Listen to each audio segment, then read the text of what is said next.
Indian council for agriculture and research ने भारतीय मृदा को कितने भाग में बांटा है? तो ये उत्तर प्रदेश के नीचे मतलब दक्षिण से लेकर लगभग तमिलनाडु तक विस्तृत है, जिसे आप लाल पीली मृदा कहते हो। इसे ही लावा मिट्टी भी कहते हैं। क्यों?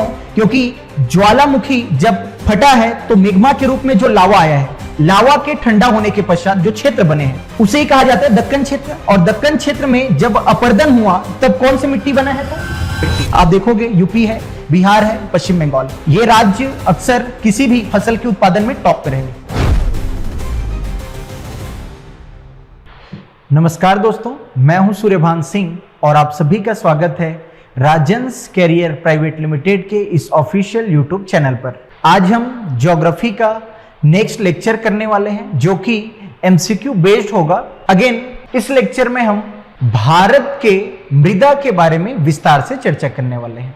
तो मैं चीज एक बार और दोहरा रहा हूं, यदि आपको जरूरी लगे तो नोट कीजिए, नहीं तो 20 सेकंड का पॉज लीजिए और ट्राई कीजिए क्या मैं यह क्वेश्चन अटेम्प्ट कर पाता हूं कि नहीं। ओके, चलिए स्टार्ट करते हैं। आप सबके लिए एक बहुत बड़ी खुशखबरी है कि लगभग 5000 पोस्ट शिक्षक की भर्ती करने जा रही है। और यदि आप टीचर्स बनने का सपना देख रहे हैं तो इससे बड़ा गोल्डन चांस हो ही नहीं सकता। क्यों? क्योंकि बोलते हैं कि छत्तीसगढ़ में यदि कोई जॉब है आनंदमय और सुखमय का तो वो है टीचर्स। और टीचर्स में भी कैसे? गवर्नमेंट टीचर्स का। लेकिन बात आती है कंपटीशन की, तो कंपटीशन बहुत ज्यादा है और सीट्स लिमिट है, इसलिए तैयारी अभी से शुरू करनी होगी, वो भी सही डायरेक्शन में। दोस्तों, इन्हीं सभी चीजों को ध्यान में रखकर राजंस कैरियर प्राइवेट लिमिटेड में हम आपको देने वाले हैं कंप्लीट प्रिपरेशन, जिसमें होगा एक्सपर्ट फैकल्टी, साथ ही साथ सिलेबस के अकॉर्डिंग टीचिंग और मॉक टेस्ट, बहुत कुछ। तो देर न कीजिए,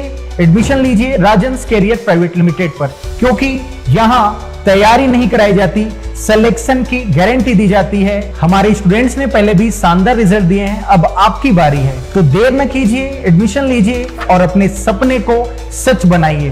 5000 में एक सीट आपकी भी हो सकती है। यूजुअली एक चीज दिमाग में आता है कि मृदा होता क्या है, तो सामान्य परिभाषा है पृथ्वी के दानेदार परत, पृथ्वी के दानेदार परत या भूपर पट्टी के दानेदार परत जिसमें कृषि कार्य संभव हो पाता है, वह कहलाता है मिट्टी। क्या बोला मैं? कि जो पृथ्वी है उसका दानेदार परत जिसमें कृषि कार्य कोई भी व्यक्ति कर पाता है, वही संभवतः मिट्टी कहलाएगा। ओके। दूसरा चीज, भारत में एक एजेंसी है एग्रीकल्चर को लेकर जिसे आप बोलते हो ICAR, Indian council for agriculture and research. इसने भारतीय मृदा को 8 प्रकार से विभाजित किया है। कितने प्रकार से? 8 प्रकार से। जैसे पहला है जलोढ़ मृदा, जिसे आप कछारी मृदा भी बोलते हो। दूसरा लाल पीली मृदा, मूल रूप से यहां जलोढ़ मृदा एक। दूसरा लाल पीली मृदा। तीसरा काली मृदा। चौथा तटीय क्षेत्रों में लेटेराइट मृदा। पांचवा मरुस्थली क्षेत्रों में मरुस्थली मृदा। पर्वतीय क्षेत्रों में पर्वतीय मृदा मतलब छठवा। सातवां और आठवां, सातवें मृदा का नाम है जिसे आप लवणीय या सलाइन सॉइल कहते हैं, सलाइन सॉइल। ये हो जाएगा सातवां। और आठवां जो मृदा है पिटमय या दलदली मृदा। ये 8 प्रकार के कुल मृदा है जिसे ICAR ने विभाजित किया। तो पहला क्वेश्चन तो यही बन सकता है कि Indian council for agriculture and research ने भारतीय मृदा को कितने भाग में बांटा है? तो 8 भाग में। ये याद रखिएगा, ठीक। देखिए पहला क्वेश्चन देखते हैं। दक्षिण भारत के पहाड़ी क्षेत्रों में मौजूद निम्नलिखित में से कौन सी मिट्टी इस क्षेत्र को चाय और कॉफी की कृषि के लिए उपयुक्त बनाती है? समझना, चाय और कॉफी की कृषि के लिए। यदि मैं मैप में आऊं तो काली मृदा दक्षिण भारत में नहीं दिखेगा। और उसमें भी किसकी बात कर रहे हैं? इस क्षेत्र के पहाड़ी क्षेत्र। पहाड़ी क्षेत्र मतलब एक तो हो सकता है ये वेस्टर्न घाट या तो हो सकता है ईस्टर्न घाट। तो वेस्टर्न और ईस्टर्न घाट में आप मैप में देखिए, वेस्टर्न घाट में सबसे ज्यादा पर्वतीय क्षेत्रों में जो मौजूद है वो है लेटेराइट मृदा। कौन सी मृदा? लेटेराइट मृदा। यूजुअली यह लीचिंग मेथड या निशालन पद्धति के द्वारा निर्मित होती है। कहने का अर्थ यह है ऐसे क्षेत्रों में इस मृदा का निर्माण होगा जहां सर्वाधिक वर्षा होगी और जब वर्षा का जो पानी है जो मृदा के ऊपरी सतह को बहाकर ले जाए तब यह मृदा कहलाती है लेटेराइट मृदा। इसे यूजुअली इस मृदा का उपयोग भवन निर्माण के कार्यों में किया जाता है। भवन निर्माण के कार्य में याद रखना लेटेराइट मृदा। क्लियर? पहले का आंसर क्या हो जाएगा? लेटेराइट मृदा। जलोढ़ मृदा, शुष्क मृदा नहीं आएगा। क्लियर? नेक्स्ट, लाल और पीली मिट्टी खालिस्तान और खालिस्तान के कुछ हिस्से में आसानी से पाया जा सकता है। राजस्थान, गुजरात गलत, उड़ीसा, छत्तीसगढ़ अभी मैप में देखेंगे, मणिपुर, सिक्किम गलत, जम्मू कश्मीर और लद्दाख गलत। देखिए लगभग भारत में यदि दूसरे क्रम में कोई मृदा मिलता है क्षेत्रफल के आधार पर तो सबसे ज्यादा जलोढ़ मृदा, फिर लाल पीली मृदा, जो कि देख सकते हो ये उत्तर प्रदेश के नीचे मतलब दक्षिण से लेकर लगभग तमिलनाडु तक विस्तृत है, जिसे आप लाल पीली मृदा कहते हो।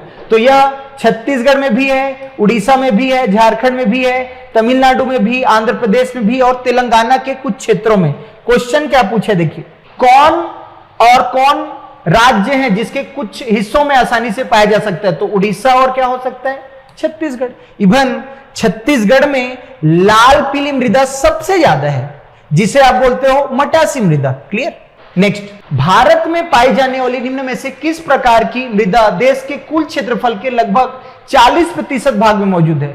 40% से ही याद रखना, सबसे ज्यादा प्रतिशत यदि किसी मृदा का है तो वो है जलोढ़ मृदा, या इसी को बोलते हो कछारी मृदा। इसी जलोढ़ मृदा को नई जलोढ़ है, नई जलोढ़, जिसको आप बोलते हो नवीन जलोढ़, और एक है पुरानी जलोढ़।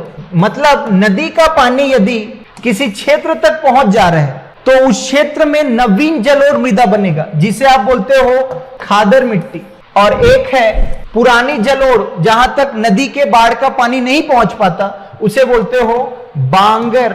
ठीक है, तो नवीन जलोढ़, खादर, पुरानी जलोढ़, बांगर, और सबसे ज्यादा क्षेत्र में मिलने वाला भारत के जलोढ़ मृदा। क्लियर? नेक्स्ट क्वेश्चन है, भारत में रेगुर मिट्टी का दूसरा नाम क्या है? यूजुअली आप दक्षिण भारत में दक्कन के पठार क्षेत्रों में, जैसे महाराष्ट्र, कर्नाटक या उत्तरी कर्नाटक बोलूं, इसके अलावा तेलंगाना और पश्चिमी मध्य प्रदेश, इन क्षेत्रों में काली मिट्टी या रेगुर मिट्टी मिलती है। इसे ही लावा मिट्टी भी कहते हैं। क्यों? क्योंकि ज्वालामुखी जब फटा है तो मेग्मा के रूप में जो लावा आया है, लावा के ठंडा होने के पश्चात जो क्षेत्र बने हैं उसे ही कहा जाता है दक्कन क्षेत्र। और दक्कन क्षेत्र में जब अपर्दन हुआ तब कौन सी मिट्टी बना है? तो रेगुर मिट्टी। तो इसके 2-3 नाम बड़े फेमस है, लावा मिट्टी भी बोलते हो, रेगुर मिट्टी भी बोलते हो, और इसे एक और नाम से जानते हो काली मिट्टी। काली मिट्टी, और छत्तीसगढ़ में इसे किस नाम से जाना जाता है? कन्हार मृदा। सबसे ज्यादा फसल इसमें देखोगे तो कपास लिया जाता है, इसलिए इसको कपासी मृदा भी कहते हैं। 4-5 नाम, रेगुर, काली मृदा, कपासी मृदा और लावा। इसके अलावा छत्तीसगढ़ में किस नाम से? तो कन्हार मृदा। देखते होंगे कि इसमें क्ले की मात्रा अधिक होती है। यही कारण है कि बारिश के दिनों में देखना, आप जनरली जब बारिश के दिनों में खेत जाओगे तो लेटा पकड़ लेता है, मतलब पैर में बहुत सारा मिट्टी जमा हो जाता है। पैर जो भी चप्पल वगैरह पहनते हो तो चिपचिपा होने के कारण, चिपचिपा क्यों होता है? क्योंकि क्ले की मात्रा सर्वाधिक होती है। वैसे ही जब गर्मी के दिन आता है तो क्रैक्स पड़ जाते हैं, इसलिए इसको स्वतः जुताई वाली मृदा भी कहते हैं। क्लियर है? सबसे ज्यादा क्ले की मात्रा रेगुर मिट्टी में या काली मिट्टी में। दूसरा चीज, इसके कण का आकार बहुत छोटा होता है। यही कारण है कि जो जल धारण क्षमता है किसकी? रेगुर मिट्टी की सर्वाधिक होती है। इतना याद रखना रेगुर मिट्टी के बारे में। किस नाम से जानेंगे? काली मिट्टी। नेक्स्ट, खालिस्तान मिट्टी को रेगुर मिट्टी भी कहा जाता है। आसान सवाल, काली मृदा। काली मिट्टी के बारे में निम्न में से कौन सा कथन सही है? यह मिट्टी के सभी प्रकारों में से सबसे कम उपजाऊ। गलत। सबसे अधिक उपजाऊ मृदा है जलोढ़, और दूसरे नंबर पे कौन सा है? दूसरे नंबर पे काली मिट्टी। तो सबसे कम उपजाऊ तो गलत हो जाएगा। यह दक्षिण पठारों के अधिकांश हिस्से में पाई जाती है। सही है जी। पूछा क्या है, कौन सा कथन सही है?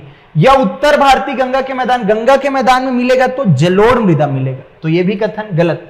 काली मिट्टी में फास्फोरस, नाइट्रोजन प्रचुर मात्रा में पाया जाता है, यह पूरी तरह से गलत है। क्यों? क्योंकि भारत के अधिकांश मृदा में एनपीके की कमी है। नाइट्रोजन, फास्फोरस और के मतलब पोटेशियम। ओके, यही कारण है कि आप देखोगे यूरिया, पोटास का यूज किया जाता है किसानों के द्वारा। यही कारण है यहां भी फास्फोरस और नाइट्रोजन की प्रचुर मात्रा नहीं होगी, कमी पाई जाएगी। तो ये भी कथन क्या हो जाएगा? गलत। ये भी कथन गलत। तो ऑप्शन बी केवल एक कथन सही है। नेक्स्ट, किस प्रकार की मिट्टी में कपास का उत्पादन सबसे अच्छा होता है? तो अभी बोला कपासी मृदा मतलब काली मिट्टी। क्लियर है? नेक्स्ट, लेटेराइट मिट्टी ऐसे क्षेत्र जहां सर्वाधिक तापमान होगा और सर्वाधिक वर्षा वाला क्षेत्र, जिसमें कौन सी मिट्टी पाई जाएगी? लेटेराइट मिट्टी। तो उच्च तापमान एवं भारी वर्षा, ये है दक्षिण भारत में, वेस्टर्न घाट में ये सब मतलब लेटेराइट टाइप की मृदा मिलेगी। क्लियर? नेक्स्ट, काली मिट्टी मुख्यतः इनमें से किस राज्य में पाई जाती है? उड़ीसा गलत हो जाएगा, झारखंड और मुख्यतः पूछा है। यस, कर्नाटक में मिलता है, लेकिन उतनी ज्यादा मात्रा में नहीं मिलता जितनी ज्यादा मात्रा में महाराष्ट्र में मिलता है। यही कारण है, आप देखना महाराष्ट्र कपास के मामले में या मूंगफली के मामले में हमेशा टॉप में रहेगा। ठीक है, क्योंकि वहां काली मिट्टी मिलता है और काली मिट्टी ही बोल सकते हो एक उपयुक्त मिट्टी है किसके उत्पादन के लिए? कपास के उत्पादन के लिए। नेक्स्ट, भारत में सर्वाधिक उपलब्ध एवं सर्वाधिक सघन रूप से कृषि हेतु प्रयोग की जाने वाली मृदा कौन सी है? तो अभी भी भारत में सर्वाधिक जलोढ़ मृदा है जी। जलोढ़ मृदा में सर्वाधिक उपलब्ध है और सर्वाधिक सघन रूप से खेती, क्योंकि आप देखोगे यूपी है, बिहार है, पश्चिम बंगाल है, ये राज्य अक्सर किसी भी फसल के उत्पादन में टॉप पे रहेंगे। क्लियर? लेटेराइट मिट्टी मुख्य रूप से खाली स्थान में पाई जाती है, कश्मीर में गलत, कर्नाटक गलत नहीं हो सकता क्योंकि कर्नाटक है दक्षिण भारत, उत्तर प्रदेश गलत, राजस्थान गलत, कहां मिलेगा? कर्नाटक। कर्नाटक में भी वेस्टर्न घाट वाले क्षेत्रों में। नेक्स्ट, करेवा जो मिट्टी गाद का एक प्रकार है किस भारतीय राज्य में पाई जाती है? समझिएगा, यूजुअली जो करेवा है, ये जो करेवा लिखा है, जिसे आप सामान्यतः समझना, करेवा एक कश्मीरी शब्द है। कौन सा शब्द है? कश्मीरी शब्द, जिसका मीनिंग होता है कि जो झील है उसके सूखने के पश्चात जो सेडिमेंट्स बचे हैं वही क्षेत्र कहलाता है करेवा। समझ पा रहे हो? एक हम अनुमान लगाते हैं कि पूर्व में जो कश्मीर था, पूरा कश्मीर एक झील था जो धीरे धीरे सूखने लगा और उस झील में जब सेडिमेंट्स बचे उसी क्षेत्र को कहा जाता है करेवा। याद रखना। दूसरी चीज, अब मैं बात करूं करेवा कहां मिलता है, तो अभी वर्तमान में करेवा आपको दिखेगा झेलम नदी के आसपास के क्षेत्रों में करेवा मिलता है। इसे ही करेवा जमाव या करेवा फॉर्मेशन कहते हैं। तो कौन से राज्य में बात होगी? राजस्थान गलत, पश्चिम बंगाल गलत, नागालैंड गलत। आंसर हो जाएगा जम्मू कश्मीर। ये देख सकते हो करेवा फॉर्मेशन, कारकोरम के नीचे कश्मीर क्षेत्र में करेवा फॉर्मेशन। करेवा निर्माण कश्मीर की घाटियों में पाए जाने वाला ऊंचा मेज जैसा भूभाग है। ठीक है, प्लीस्टोसिन युग के दौरान बनी झीलों के जमाव से बना है। मतलब जब झील सूखने लगे और सेडिमेंट जो बचे उसी को ही हम बोल रहे हैं करेवा जमाव। ठीक है, इनमें असंगठित बजरी, मिट्टी और अन्य अवसाद होते हैं और यह केसर, सेफ्रॉन, बादाम और सेब जैसी फसलों की खेती के लिए उपजाऊ है। कश्मीर में करेवा शब्द का अर्थ ऊंची मेज भूमि है। क्लियर है? ऊंची मेज भूमि जो किसके? याद रखना, झीलों के सूखने के पश्चात निर्मित। क्लियर? यह झीलों के तलछटों के जमाव से बनता है। याद रखना, करेवा जमाव। क्लियर? नेक्स्ट, काली मिट्टी के लिए सर्वाधिक उपयुक्त नकदी फसल। तो नकदी फसल जानते हो जिसका उपयोग हम क्यों करते हैं? कॉमर्शियल पर्पस से। मतलब हम उसका उपयोग इसलिए करते हैं कि हम जब उत्पादन जब होगा तो केवल उसको बेचे। नकदी फसल।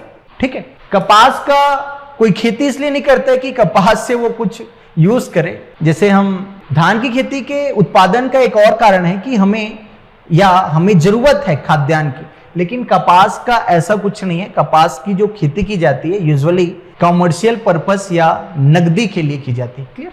नेक्स्ट, जूट तो जानते ही हो, गोल्डन फाइबर बोलते हो। नेक्स्ट, भारत में कपास की फसल उगाई जाती है। लाल मृदा गलत, बलुई गलत, जलोढ़ गलत, काली मृदा सही हो जाएगा ना।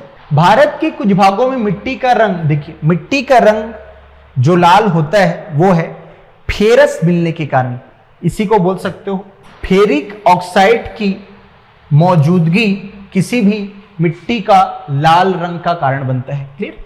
तो दोस्तों ये था मृदा से संबंधित सवाल। एक चीज मैं और बताना चाहूंगा, 19 फरवरी 2015 को माननीय प्रधानमंत्री जी के द्वारा राजस्थान में मिट्टी की अम्लता और क्षारीयता की परीक्षण के लिए, ताकि किसान अपने मृदा का अच्छे से क्या बोल सकते हो टेस्ट करा पाए, और उस टेस्ट के बाद उस मृदा को किस प्रकार की क्या बोल सकते हो उस मृदा को किस प्रकार की खाद की जरूरत है उस मात्रा में उस खाद का छिड़काव करो। इसके लिए सॉइल हेल्थ कार्ड की शुरुआत की गई थी। कौन सा योजना है? Soil health card. दूसरा चीज, प्रतिवर्ष मृदा के प्रति जागरूकता फैलाने के लिए वर्ल्ड सॉइल डे मनाते हैं, विश्व मृदा दिवस। ये सारी जानकारी आप याद रखिएगा। ऐसे ही इंफॉर्मेटिव और नॉलेजेबल वीडियो के लिए चैनल को सब्सक्राइब कीजिए, लाइक कीजिए, शेयर कीजिए। Thank you.